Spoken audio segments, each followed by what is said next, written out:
നമസ്കാരം. ജ്യോതിടെക് വിഷനിലേക്ക് ഏവർക്കും സ്വാഗതം. ഇന്ന് ഈ വീഡിയോയിൽ ഭഗവാൻ ശ്രീകൃഷ്ണൻ്റെ ഗ്രഹനിലയെക്കുറിച്ചുള്ള ഒരു വിവരണമാണ് കൊടുക്കുന്നത്. ഡോക്ടർ ബി രാമൻ സാർ പരസ്യപ്പെടുത്തിയതാണ് ഈ ഗ്രഹനില.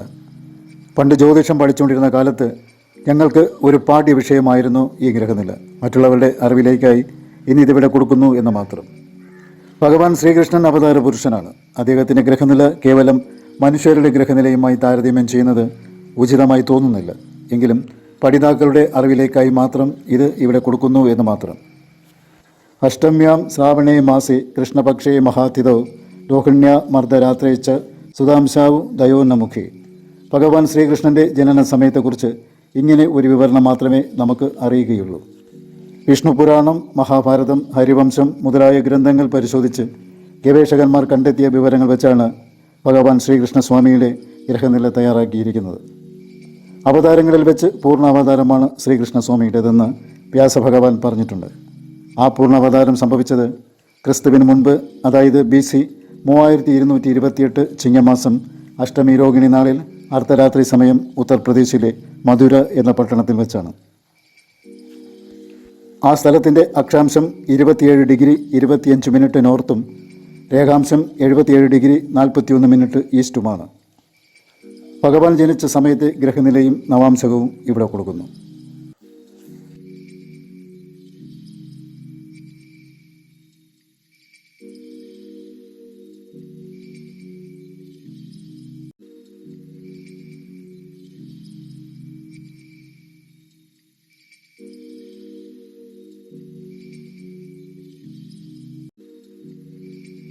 ഭഗവാന്റെ ലഗ്നം ഇടവം ലഗ്നമാണ്.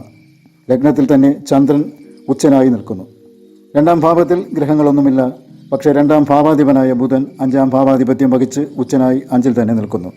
ഈ ബുധന് യാതൊരു ഗ്രഹത്തിൻ്റെയും ദൃഷ്ടിയോ യോഗമോ ഒന്നും തന്നെയില്ല. 3ാം ഭാവത്തിൽ ശുക്രൻ, ചൊവ്വ, സർപ്പൻ എന്നിവർ നിൽക്കുന്നു. 4ൽ രവിയും ഗുരുവും യോഗം ചെയ്യുന്നു. വ്യാഴന് മൗഢ്യമുണ്ട്. 5ൽ നമ്മൾ നേരത്തെ പറഞ്ഞതാണ് ബുധൻ ഉച്ചത്തിൽ നിൽക്കുന്നു. 6ൽ ഗ്രഹങ്ങളില്ല. 7ൽ ശനിയാണ്. 8ൽ ഗ്രഹങ്ങളൊന്നുമില്ല. 9ൽ കേതു. 10, 11, 12 എന്നീ ഭാവങ്ങൾ ശൂന്യമാണ്. ഇതാണ് ഭഗവാന്റെ ഗ്രഹനില. ഈ ജാതകത്തിൽ ചന്ദ്രനും ബുധനും ഉച്ചനാണ്. രവി സ്വക്ഷേത്ര ബലവാനുമാണ്. ചൊവ്വയ്ക്ക് നീചമുണ്ടെങ്കിലും നീചഭംഗം സംഭവിക്കുന്നു.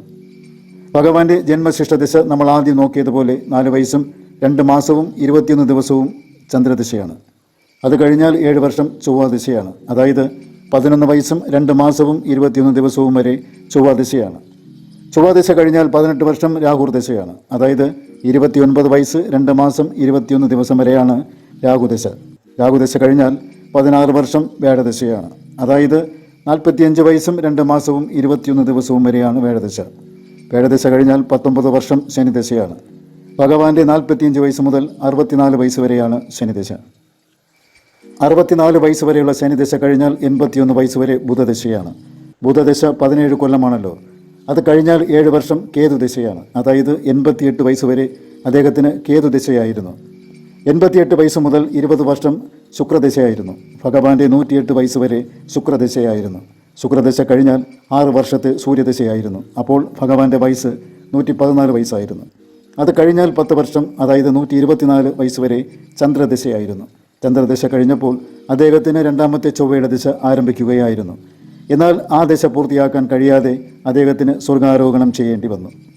BC 3102 തൻ്റെ 126ാമത്തെ വയസ്സിലാണ് ഭഗവാൻ ശ്രീകൃഷ്ണൻ തൻ്റെ ഇതിഹാസപൂർണമായ ഭൂമിയിലെ ജീവിതം അവസാനിപ്പിച്ച് സ്വർഗാരോഹണം ചെയ്തത്. ഭഗവാന്റെ ഗ്രഹനിലയും ദശാകാലങ്ങളും വെച്ച് അദ്ദേഹത്തിൻ്റെ ഭൂമിയിലെ ജീവിത കാലഘട്ടത്തിലെ പ്രധാനപ്പെട്ട സംഭവങ്ങൾ അവരവർ തന്നെ വിലയിരുത്തി നോക്കൂ. അദ്ദേഹത്തിൻ്റെ സംഭവബഹുലമായ ജീവചരിത്രം നമുക്കേവർക്കും അറിവുള്ള കാര്യമാണല്ലോ. ഈ വീഡിയോ നിങ്ങൾക്കിഷ്ടമായിട്ടുണ്ടെങ്കിൽ ദയവായി ലൈക്ക് ചെയ്യുക, വീഡിയോ ഷെയർ ചെയ്യുക, ചാനൽ സബ്സ്ക്രൈബും ചെയ്യുക. നിങ്ങൾക്കും കുടുംബാംഗങ്ങൾക്കും ജഗദീശ്വരൻ്റെ അനുഗ്രഹം ഉണ്ടാകട്ടെ എന്ന് ആത്മാർത്ഥമായി പ്രാർത്ഥിച്ചുകൊള്ളുന്നു. നന്ദി, നമസ്കാരം.